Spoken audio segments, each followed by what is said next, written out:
తెలంగాణ అభివృద్ధికి master plan 100 ఏళ్ల అవసరాలను దృష్టిలో పెట్టుకొని ప్రణాళికలు.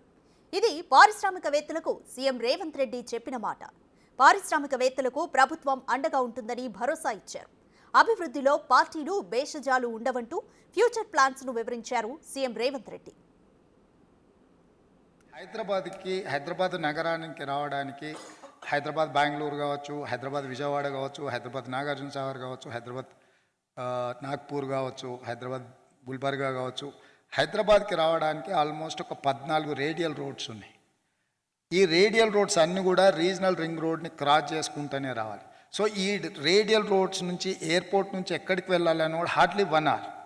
సో కాంప్రహెన్సివ్ ఒక master plan 2050 master plan for Telangana మేము కన్సల్టెంట్స్ని ఆల్రెడీ ఇన్వైట్ చేసినాం. సో తెలంగాణ మొత్తాన్ని ఒక కాంప్రహెన్సివ్ ఒక సింగిల్ యూనిట్ కింద తీసుకొని తెలంగాణ రాష్ట్రానికి రాబోయే 100 సంవత్సరాలకు అవసరమైన ప్రణాళికలు రచించి ప్రపంచంతో పోటీ పడాలనేదే మా విధానము, మా ఆలోచన. So Hyderabad is the place for investment, Hyderabad is the place for development.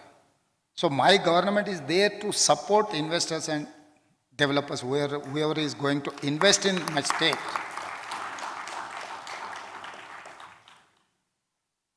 So స్పష్టంగా మీ పెట్టుబడులకు రక్షణ కల్పించడమే కాకుండా మీకు లాభదాయకంగా మీ వ్యాపారాలు ఉండే విధంగా మా ప్రభుత్వం యొక్క ప్రణాళికలు ఉంటాయి.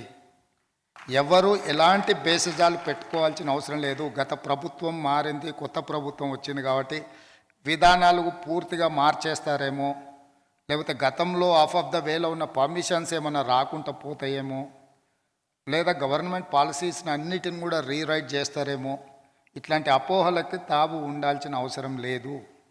ఈరోజు ఫార్మాలో 5 కంపెనీలు వ్యాక్సిన్ ఉత్పత్తి చేసే సంస్థలు భారతదేశంలో ఉంటే 5లో 4 హైదరాబాద్ నగరంలోనే ఉన్నాయి. ఒక్కటి మాత్రమే పూణేలో ఉంది, సిరం.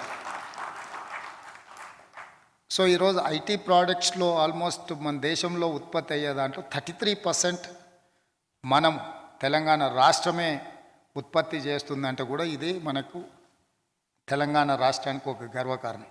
అయితే ఫార్మా ఇండస్ట్రీ ఎందుకు హైదరాబాద్లో ఇంత అభివృద్ధి జరగడానికి, ఫార్మా ఇండస్ట్రీలో పెట్టుబడులు రావడానికి కారణం చాలామంది కాలక్రమేణా మర్చిపోయింది.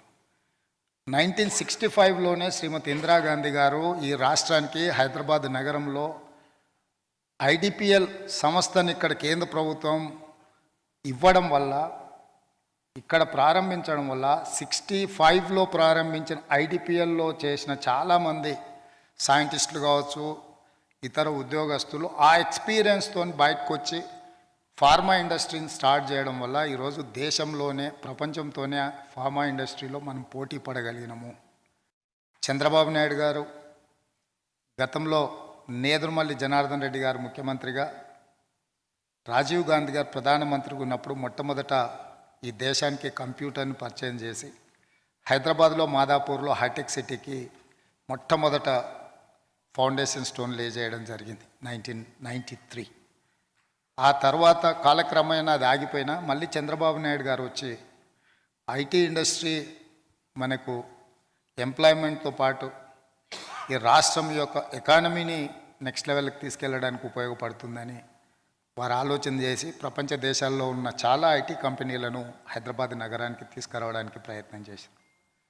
వారి తర్వాత ముఖ్యమంత్రిగా బాధ్యతలు చేపట్టిన రాజశేఖర రెడ్డి గారు కూడా చంద్రబాబు నాయుడు గారితో ఉన్న రాజకీయ సిద్ధాంతపరమైన విభేదాలే తప్ప అభివృద్ధిలో ఎలాంటి విభేదాలు లేవు అని చెప్పి హైటెక్ సిటీ విషయంలో కానీ, ఔటర్ రింగ్ రోడ్ విషయంలో కానీ, అంతర్జాతీయ ఎయిర్పోర్ట్ విషయంలో కానీ, హైదరాబాద్లో మెట్రో రైల్ విషయంలో కానీ, హైదరాబాద్ నగరానికి కృష్ణానది, గోదావరి నది జలాలను తీసుకురావడం విషయంలో కానీ వారిద్దరు ఎక్కడ కూడా భిన్నాభిప్రాయాలు వ్యక్తం చేయలే. హైదరాబాద్ లాంటి నగరం ఈ దేశంలో ఎవ్వరికీ లేదు, ఏ స్టేట్కు లేదు. ఇక్కడ ఉన్నట్లాంటి వెదర్ ఏ స్టేట్కి లేదు. ఇక్కడ ఉన్నట్లాంటి ఇంక్లూజివ్నెస్ ఎక్కడా లేదు. అంటే భాషలో కానీ, ఇక్కడ ఉండే ప్రజల యొక్క విధానంలో కానీ, అది ఇప్పుడుగా 300-400 years బ్యాక్ నిజాం ఈ ఎస్టాబ్లిష్మెంట్ అంతా మనకు చేసి ఇచ్చిపోయింది. ఆ ఎకో సిస్టమే ఈ రోజుకు పనిచేస్తూ ఉంది. ఈ చైన్ రియాక్షన్ అనేది అవసరము. దాన్ని మేము కంటిన్యూ చేస్తాము. ఎవరికి ఎలాంటి అనుమానాలు ఉండాల్సిన పని లేదు. ఈ ప్రభుత్వం స్పష్టంగా మీ అందరిని కలవడానికి, మీ అందరితో కలిసి పనిచేయడానికి సిద్ధంగా ఉన్నది. జైరాబాద్లో నిమ్స్ మనకు ఆల్రెడీ ఒక ప్రాజెక్ట్ గవర్నమెంట్ ఆఫ్ ఇండియా నుంచి అప్రూవల్ అయింది ఉన్నది. అక్కడ ఆల్మోస్ట్ మనకు 10,000 to 12,000 ఎకర్స్ ఆఫ్ ల్యాండ్ ఉన్నది. హుండైకి already 400 acres of land allot చేసినాం. హుండై ప్లాంట్ వస్తుంది. రిమైనింగ్ ఫార్మా ఏదైతే బ్రౌన్ ఫీల్డ్ ఉండే ఫార్మర్స్ని అన్నిటిని కూడా అక్కడికి తీసుకెళ్ళాలి అని అనుకుంటున్నాము.